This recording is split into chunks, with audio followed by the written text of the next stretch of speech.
If you're thinking about getting into web design professionally or you just got started, you're probably thinking about what AI means for web design. Now, there seems to be only two types of people in the world, or at least on YouTube: the doomsayers AI will take our jobs! And the AI optimists.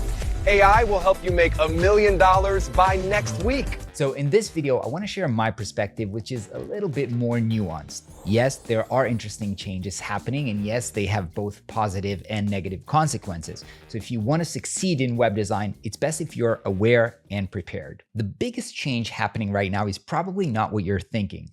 Most people are worried that clients are going to stop paying for web design because they're just going to start using AI tools like Cursor or Lovable and build their own websites. But let me tell you right now, this is not happening, and it's not going to happen anytime soon.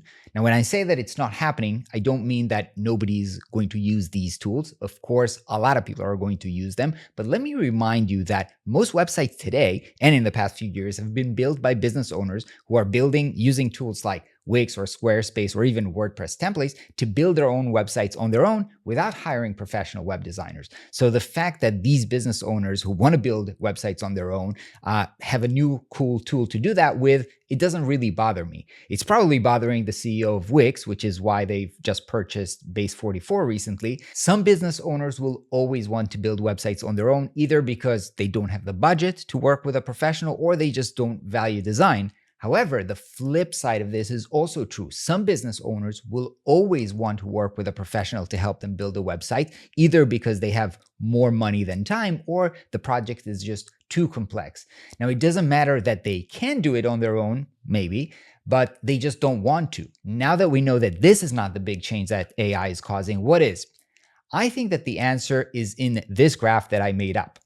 Before AI, your time to high quality output was usually years. You started out by mastering web design software, at which point you were able to build simple websites.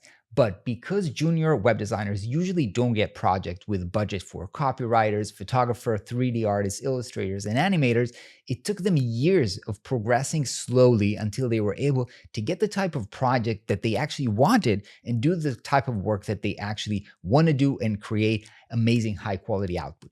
Now, with the help of AI, every junior web designer has in his back pocket a team that can actually compete with bigger agencies.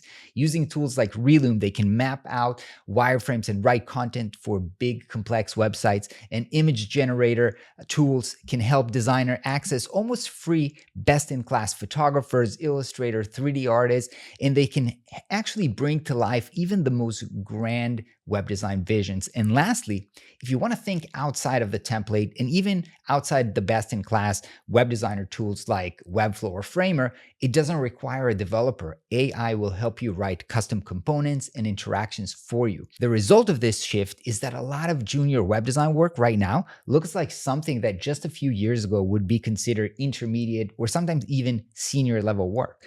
And if this sounds like a positive situation for beginners, that's because it is. I really believe that this is an incredible time to get started in web design. That being said, to be realistic, if you look at my graph again, you'll see that this new AI shift does help getting to 60 or 70% quality level pretty fast. However, if you want to get the top quality, the best in class web design, you will still have to invest years in honing your actual skills. There's no way around that. Actually, if you look at the graphs together, you'll see that getting to mastery still takes the same amount of effort. However, instead of spending years with little results to show for, now with AI, you get to see results fast, but you'll still have to put in the work if you want to become top tier. So what does this mean for you? You have to keep both short-term and long-term views in mind. In the short term, you do want to master the tools that are in high demand today and that allow you to deliver great results fast. Now, as I'm recording this, we're at the end of 2025 and the demand for professionally built Webflow and Framer websites and web design using Figma is still in high demand and is growing, and I don't see that changing soon. However, in the long term, you have to remember to focus on the things that never change. Number one, clients will always want great experience when working with you. And second, as technology becomes very easy to build using these new tools, creativity is really what's going to differentiate you from other designers. Now, we've got videos on all of these topics in our channel, so make sure you subscribe and check them out.